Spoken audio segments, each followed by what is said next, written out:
सर्व मनोकामना की पूर्ति हेतु रविवार का व्रत श्रेष्ठ है। इस व्रत की विधि इस प्रकार से है। प्रातःकाल स्नानादि से निवृत्त होकर स्वच्छ वस्त्र धारण करें, शांत चित्त होकर परमात्मा का स्मरण करें। भोजन एक समय से अधिक नहीं करें। भोजन तथा फलाहार सूर्य के प्रकाश रहते ही कर लेना उचित है। यदि निराहार रहने पर सूर्य छिप जाए तो दूसरे दिन सूर्य उदय हो जाने पर अर्घ्य देने के बाद ही भोजन करें। व्रत के अंत में व्रत कथा सुननी चाहिए। व्रत के दिन नमकीन तेल युक्त भोजन पदार्थ कभी ग्रहण नहीं करना चाहिए। इस व्रत के करने से मान सम्मान बढ़ता है तथा शत्रुओं का क्षय होता है। आंख की पीड़ा के अतिरिक्त अन्य सब प्रकार की पीड़ाएं दूर होती हैं। चलिए श्रवण करते हैं रविवार व्रत कथा।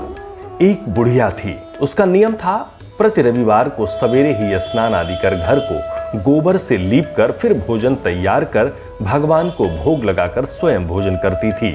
ऐसा व्रत करने से उसका घर अनेक प्रकार से धन धान्य से पूर्ण था। श्री हरि की कृपा से घर में किसी प्रकार का विघ्न या दुख नहीं था। सब प्रकार से घर में आनंद रहता था। इस तरह कुछ दिन बीत जाने पर उसकी एक पड़ोसन, जिसकी गौ का गोबर वो बुढ़िया लाया करती थी, विचार करने लगी कि ये वृद्धा सर्वदा मेरी गौ का गोबर ले जाती है, इसलिए अपनी गौ को घर के भीतर बांधने लग गई। बुढ़िया गोबर ना मिलने से रविवार के दिन अपने घर को ना लीप सकी, इसलिए उसने ना तो भोजन बनाया, ना ही भगवान को भोग लगाया तथा स्वयं भी उसने भोजन नहीं किया। इस प्रकार उसने निराहार व्रत किया। रात्रि हो गई और वो भूखी सो गई। रात्रि में भगवान ने उसे स्वप्न में दर्शन दिया और भोजन न बनाने तथा लगाने का कारण पूछा। वृद्धा ने गोबर न मिलने के कारण सुनाया। तब भगवान ने कहा कि माता, हम तुमको ऐसी गौ देते हैं जिससे सभी इच्छाएं पूर्ण होती हैं, क्योंकि तुम हमेशा रविवार को गौ के गोबर से घर को लीप कर भोजन बनाकर मेरा भोग लगाकर तब खुद भोजन करती हो। इससे मैं खुश होकर तुमको वरदान देता हूँ। निर्धन को धन और बांझ स्त्रियों को पुत्र देकर दुखों को दूर करता हूँ तथा अंत समय में मोक्ष देता हूँ। स्वप्न में ऐसा वरदान देखकर भगवान तो अंतर्ध्यान हो गए और वृद्धा की आंख खुली तो वो देखती है कि आंगन में एक अति सुंदर गौ और बछड़ा बंधे हुए हैं। वो गाय और बछड़ी को देखकर अति प्रसन्न हुई और उसको घर के बाहर बांध दिया और वहीं खाने को चारा डाल दिया। जब उसकी पड़ोसन बुढ़िया ने घर के बाहर एक अति सुंदर गौ और बछड़ी को देखा तो द्वेष के कारण उसका हृदय जल उठा और उसने देखा कि गाय ने सोने का गोबर किया है। तो वो उस गाय का गोबर ले गई और अपनी गाय का गोबर उसकी जगह रख गई। वो नित्य प्रति ऐसा ही करती रही और सीधी साधी बुढ़िया को इसकी खबर नहीं होने दी। तब सर्वव्यापी ईश्वर ने सोचा कि चालाक पड़ोसन के कर्म से बुढ़िया ठगी जा रही है, तो ईश्वर ने संध्या के समय अपनी माया से बड़े जोर की आंधी चला दी। बुढ़िया ने आंधी के भय से अपनी गौ को भीतर बांध लिया। प्रातःकाल जब वृद्धा ने देखा कि गौ ने सोने का गोबर दिया है तो उसके आश्चर्य की सीमा न रही। वो प्रतिदिन गौ को घर के भीतर ही बांधने लगी।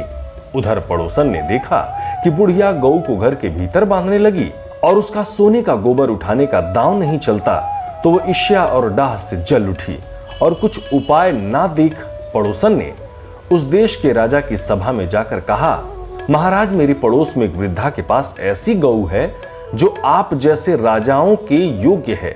वो नित्य सोने का गोबर देती है। आप उस सोने से प्रजा का पालन करिए। वो वृद्धा इतने सोने का क्या करेगी?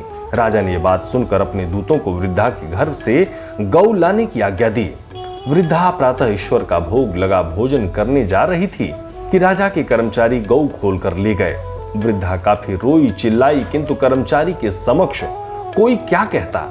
उस दिन वृद्धा गौ के वियोग में भोजन न खा सकी और रात भर रो रो कर ईश्वर से गौ को पुनः पाने के लिए प्रार्थना करती रही। उधर राजा गौ को देखकर बड़ा प्रसन्न हुआ, लेकिन सुबह जैसे ही वो उठा सारा महल गोबर से भरा दिखाई देने लगा। राजा ये देख घबरा गया। भगवान ने रात्रि में राजा को स्वप्न में कहा कि हे राजा, गाय वृद्धा को लौटाने में ही तेरा भला है। उसके रविवार के व्रत से प्रसन्न होकर मैंने उसे गाय दी थी। प्रातः होते ही राजा ने वृद्धा को बुलाकर बहुत से धन के साथ सम्मान सहित गौ बछड़ा लौटा दिया। उसकी पड़ोसन को बुलाकर उचित दंड दिया। इतना करने के बाद राजा के महल से गंदगी दूर हुई। उस दिन से राजा ने नगरवासियों को आदेश दिया कि राज्य की तथा अपनी समस्त मनोकामनाओं की पूर्ति के लिए रविवार का व्रत रखा करो। व्रत करने से नगर के लोग सुखी जीवन व्यतीत करने लगे। कोई भी बीमारी तथा प्रकृति का प्रकोप उस नगर पर नहीं होता था और सारी प्रजा सुख से रहने लगी। इस कथा को श्रवण करने के बाद रविवार की आरती जरूर गाएं।